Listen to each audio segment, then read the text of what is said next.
Welcome to Planet People Mining Season 2. I'm your host, Allison Koppel. Here we present the stories of trailblazers at the crossroads of mining, sustainability, and communities. Hear what motivates top professionals in this field of impactful work.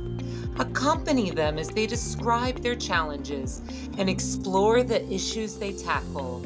And for our Spanish-speaking audience, busca Planet People Mining en Español. Strategy requires diverse experiences with Siri Genik. Today I speak with Siri Genik, founder and principal of Bridge Consulting.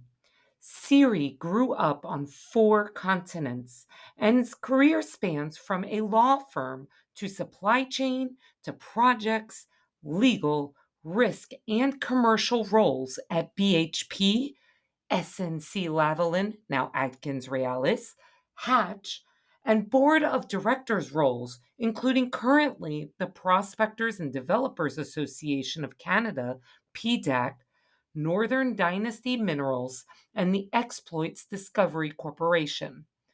Her background of diverse disciplines and geographies drives her ability to empower clients to understand which perspectives are missing. She speaks about how change in the industry is constant, especially today, yet how sustainability and people have to be at the center of organizational responses.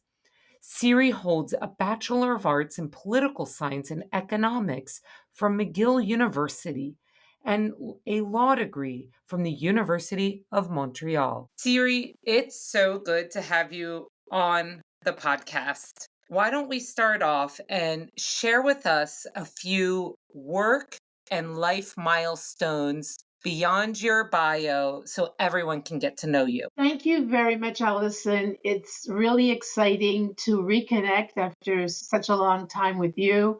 Milestones. I think an important one that is a turning point is a very personal one, which is the loss of my mother last year. That made me realize, looking back on all that I had achieved in my career as I was missing her, that everything I am today and everything I do today is in great part because of my father, of course, who has also passed a while ago. But the trailblazer in my family was truly my mom. So that milestone helped me be grateful, appreciate what I had achieved, but be grateful for the input ever since I was a child and how it led to what I'm doing today and why I'm so happy and passionate about what I do. The other important milestone is probably about 20 years back. I was actually a partner and a practicing lawyer at a major law firm, Canadian law firm, and realized over the time that I had been there that I truly wasn't happy. Truth be told, found it boring. My dad, who had always said, no matter what you do in life, make sure that besides hard work and striving for excellence, you also strive for having fun, because otherwise it's going to be a very long life. So on the advice of 2 very close friends, I made a jump from being a partner in private practice in a law firm to the world I'm in today, Metals and Minerals, and joined a major engineering company and then was hired by a few majors before starting my own company. And one is I'm sorry I know you've shared with me before about your mom, but really beautiful reflection about how she's influenced what you're doing and who you are. But jumping forward and just continuing on, so what are you doing today? How would you describe your work and why is your work important? My work today, as I hope it's been over the last years, is to basically be a strategic advisor to my clients. I sit in the sustainability and responsible mining space and helping them along the way to achieve their targets, and also highlighting any potential risks, which is always important in a strategy.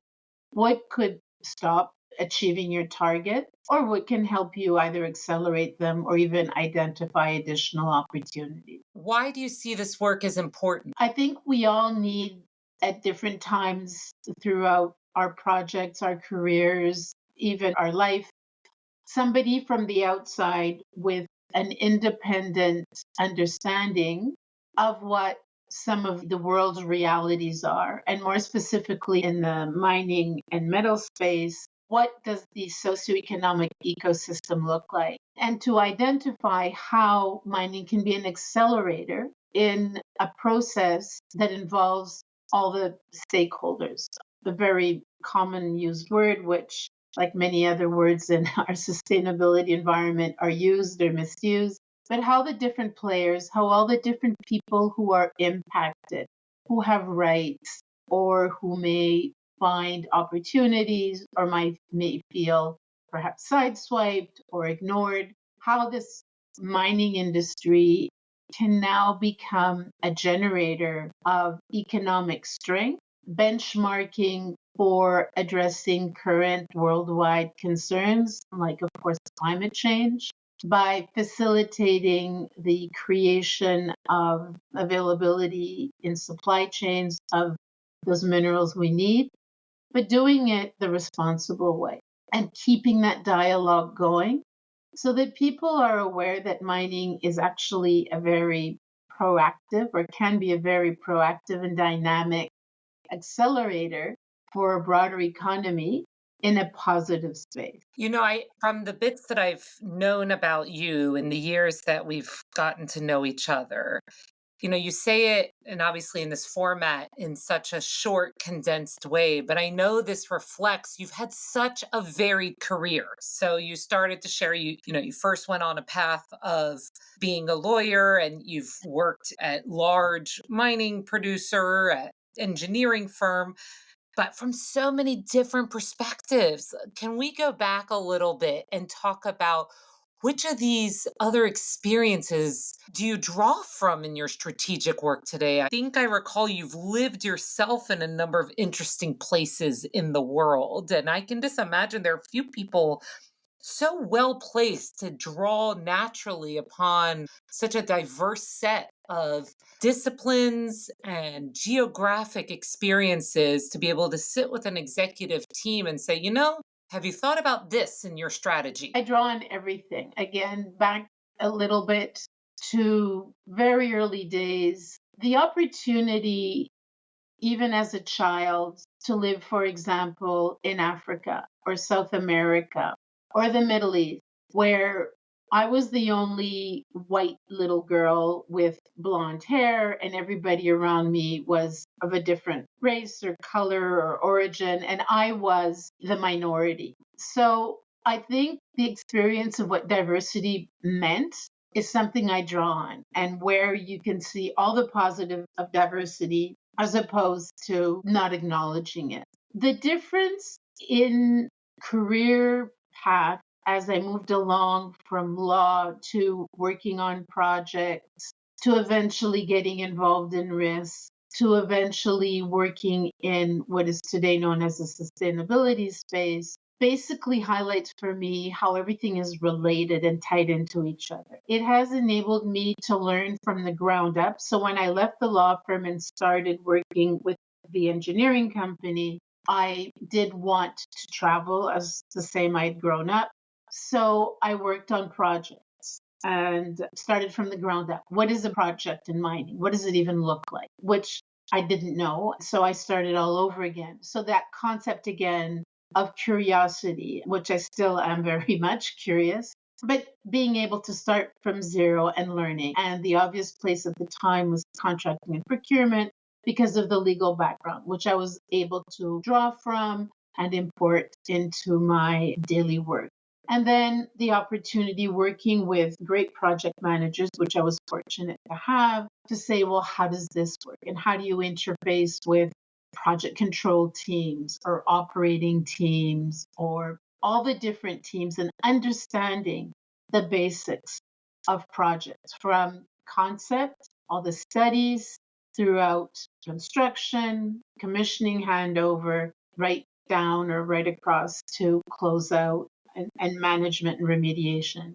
The only way to learn that is being on the ground and working, and you need that patience and that curiosity, I think. And as I learned, I guess I hope to think I grew in knowledge and drew on different experiences to have the opportunity to develop an understanding of the industry and a vision. Sometimes when we're working in a particular area, we become blind to what's going on in other functions or unaware. And that unless we have a fuller vision of what the activities encompass, we can sometimes be limited in making decisions. So, after being in the industry for a number of years, the ability to support strategy and clients who want to devise a strategy is also understanding where the risk lies and what could basically stop you from reaching your target. You need the accumulation of different roles and be open to the differences, be open to do things that you're not comfortable with, be open to moving around, which brings perspective. And at some point, the ability to bring this all together, to sift through it, identify the substantial elements, and then put them as clearly and as simply as you can to a client to help them find their way down whatever path they need to follow to achieve whatever their set of goals are within their timeframes and budget requirements. You brought up, I was about to go with this as a question, but then you paused and you brought up the exact thought and importance of making sure that diverse perspectives and different disciplines are in the decision making room or the decision making process, and how sometimes too often I see that very important decisions are made either in a silo or missing big areas of information. And at least in my career, number of times that areas of information is that perspective from external stakeholders, a perspective from indigenous peoples, perspectives of the people that may be impacted by this decision. And now that I'm in my consulting practice and meeting with a number of companies of different sizes, I have found, and I can't even say the generalist statement, I've found junior companies who do it very well and are doing an amazing holistic job. And I've been shocked to speak to a few senior or large companies who I was just amazed that the social perspective was not near the decision. So I think it's interesting, as I understand of your practice, you bring in particularly that perspective, a broader ESG sustainability perspective. Do you find that with your clients, they are naturally inclined to do so, or you really got to think broader and these people impacts, these environmental impacts? How would you describe that with what you've seen? It really depends on the client. Often, I found most senior leaders are caring. They are acutely aware that they don't have that total radar screen or that vision, but they don't know necessarily, well, where should I look or how do I make sure that I hear everybody? So sometimes it's simple as saying, how have you thought about how to de-risk your project? And when they sort of look at me, they say, well, what do you mean? I said, okay, have you thought of all of the elements that could prevent you from achieving your target?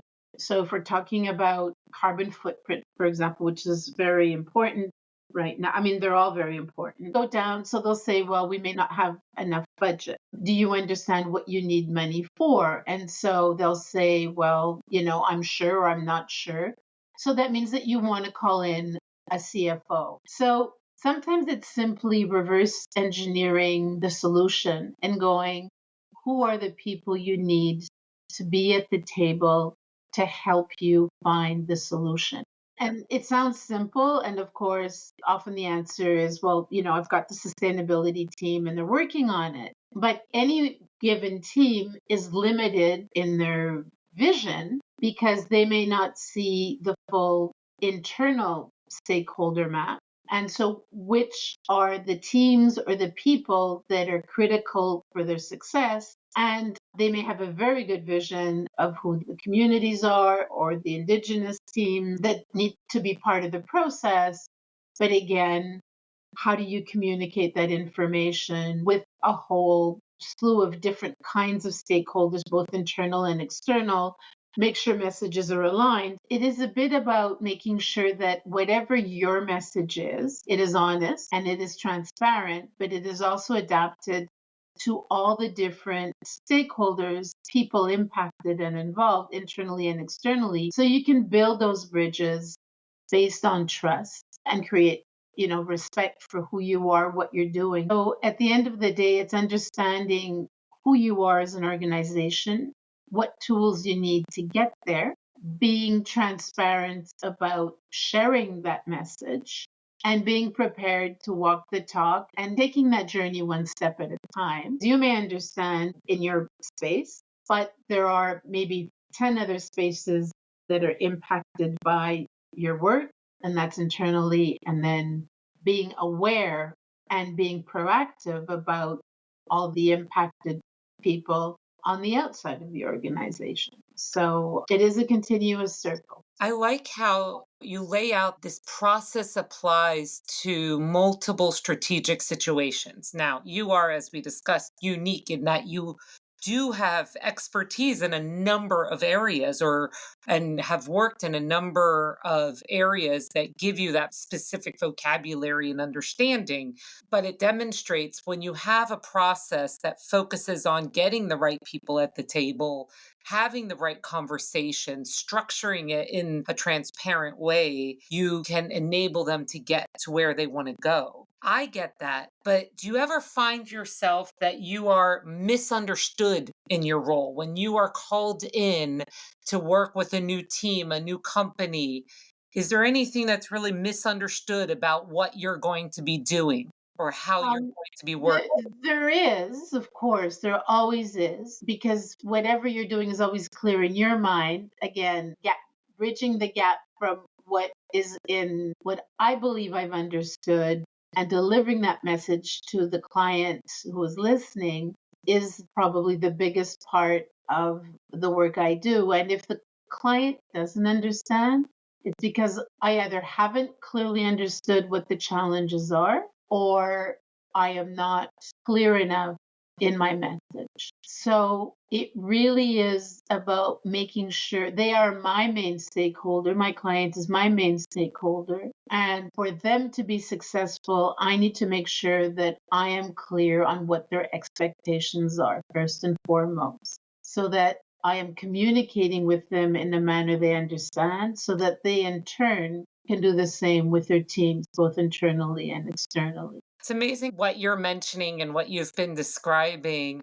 And you're referring to the work directly with teams and often the senior executive team. But those same principles apply very much so when you're working with communities and external stakeholders. I often say that it's the same tools externally as internally and internally as externally. As you're trying to get groups of people aligned, you're trying to build trust, you need to do it in a way where it's clear, where you're aligning, where you're listening to each other. And just to hear you how you apply those principles internally is very interesting. There's no doubt that you have to listen and you have to be at all times an active listener, whether you're working with a client or the client's working with you, or you're reaching out to stakeholders either internally to your organization or externally. The secret is active listening, listening without filters, trying to listen without judgment, which is harder than we think, and getting to really to the pith and substance. What will success look like? And sometimes, even for the client, it's hard to describe what success will look like. And sometimes it'll mean having the lowest impact, or creating opportunities, or bringing somebody online so that you walk that journey together as partners. And perhaps sometimes is okay, well, are there elements that need to be parked for a while until you reach a certain gate or stage? So until you are clear in what you hear and you are able to repeat it, and help the client express themselves. That's probably 2/3 of the success. Switching gears a bit, and in your work and seeing across different perspectives, I'm eager to hear your fresh thoughts on this. What emerging issues do you think the mining industry should be paying more attention to? The mining industry is evolving at breakneck speed because the tools that are becoming available to them are also changing at breakneck speed. So change is a constant. Many people call it the new normal. I don't even know what normal is. But I think it's about understanding that the way to survive and continue to grow, you need to be agile and resilient. And agility certainly builds resiliency, but you need to understand what that means. And so, probably the one single area I believe where you truly need to be agile is with talent. The only way you can do it, in spite of what many people think, is your talent, the women and men who are part of your organization. And for those who are concerned that, artificial intelligence or new technologies will dislodge that, I believe the industry is seeing this, but maybe not fast enough, is that you need to be agile in how you identify the kind of talent you will be needing, and how to help build capacity and build retention. If you tend to lose people quickly, if there's too much turnaround, if people are concerned, stressed, we've all seen people will jump ship or will go. And it's not just related to salary necessarily, but to a combination of factors. So if you wanted one area where I believe we need to pivot, we need to do more, we need to do better, is how do we build that asset, that team of builders, those people, those women and men who will help our organization contribute to the mining industry, to the economy in general, and simply building a better world. You just said two things that are happening at the same time, and I see a number of organizations not put them together. A lot of change, in the major miners, right, mining companies right now, number of big restructurings going on, and a few majors, and I just know from hearing people's stories experiencing this at one level, and then also safety metrics on the other level. People feel insecure in their role. They're feeling that all this change is happening, but people aren't the center of being considered in these processes. And that while change, might be our new norm, having people at the center of it has to remain. And I think some companies are challenged into getting that balance right. And you brought up, talking about the experiences of women and men. I'm doing more and more research to prove my thesis that while women make up so little still of the industry, about 15%, they are leaving from either twice as fast or say 40 to 50% faster than men at companies.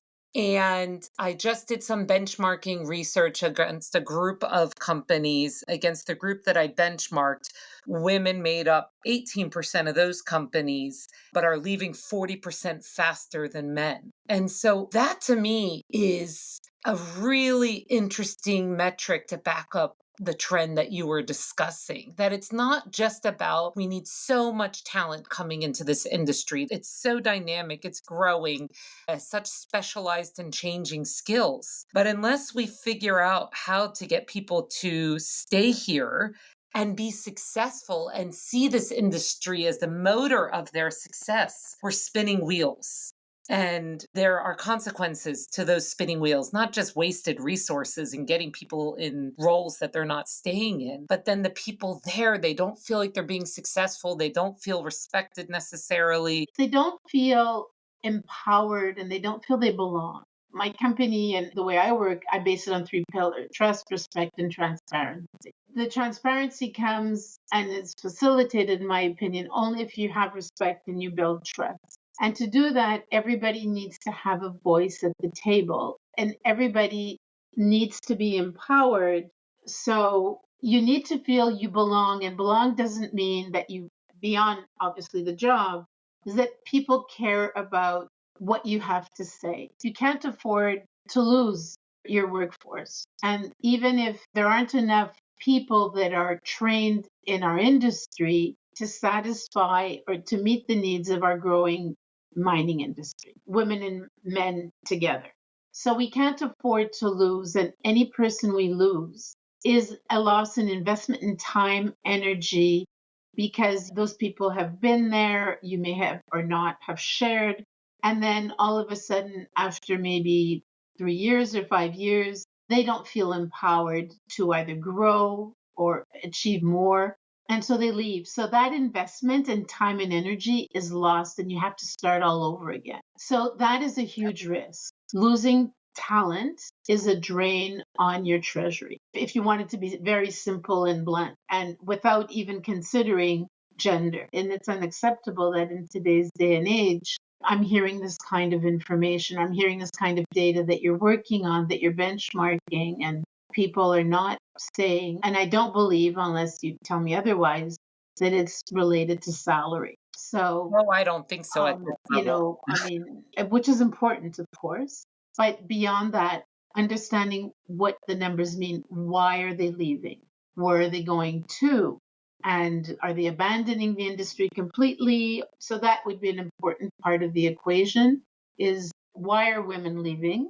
Where are they going? And how do we fix that? Numbers are important, but why is there no loyalty? Why is there no empowerment? Or what is that what they're feeling? It's understanding the deep dive is why those numbers are there. Exactly. Yeah. And I always finish, and this segues nicely into the last question. I always finish my sessions is what advice do you have for others to have success? I would usually say in this field, but your field is so broad. So I would say in mining in general and mining with a passion for sustainability and a passion for the people in the mining ecosystem. I think there's no doubt you have to be passionate. I do believe that passion breeds excellence because it pushes you the times that you're tired or discouraged or you feel lost, and that happens to all of us.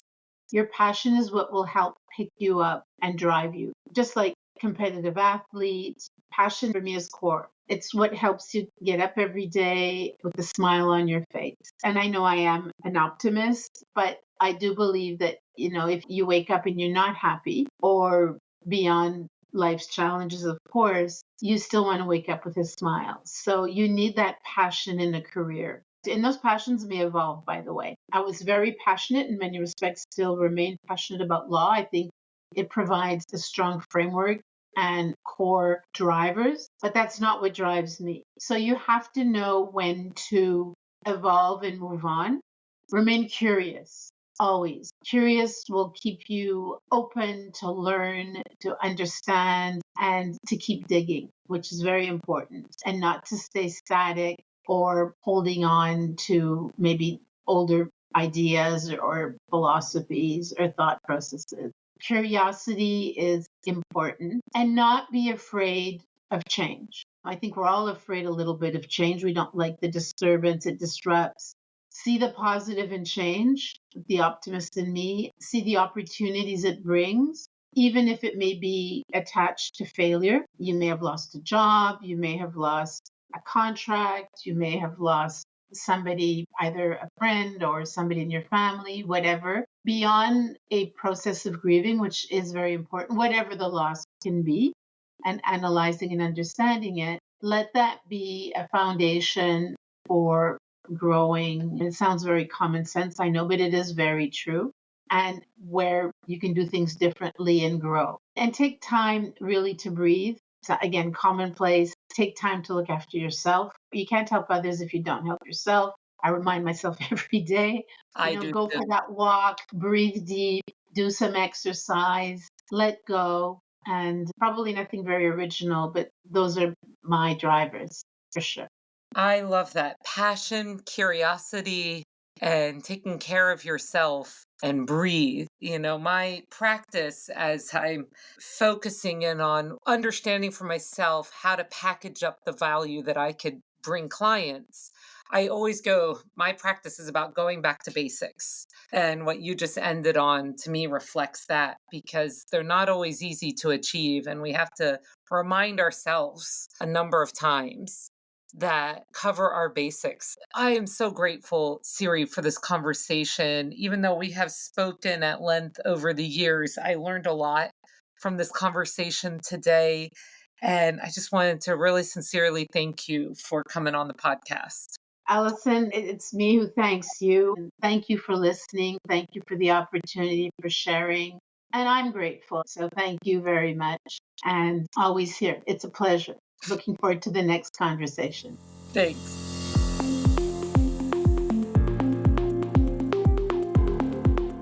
Thank you for joining us. If you like what you heard, please like, provide a 5-star review, and amplify.